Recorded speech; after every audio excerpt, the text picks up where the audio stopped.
কটা বলিতে দেখে জান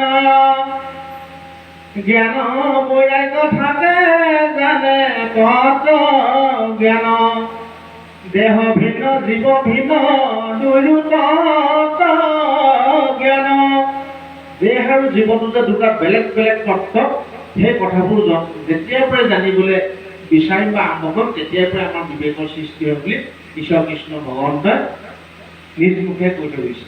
গতিকে আমি সেই কথাখিনি জানিবলৈ বিচাৰিছো নে নাই? যদি জানিবলৈ বিচাৰিছো আমাৰ আধ্যাত্মিক জ্ঞান ভগৱন্তই প্ৰদান কৰিব। সেইকাৰণে আমি কি কৰিব লাগিব? নিজক জানিব লাগিব। হৰিয়ত পৰিচেষ্ট যতই নিগন ইন্দ্ৰিয়ত পৰিচেষ্ট জাক বোলে মন মনতো অধিক বুদ্ধি কহিল তোমাক সবাতো উত্তম আত্মবোলে যাক।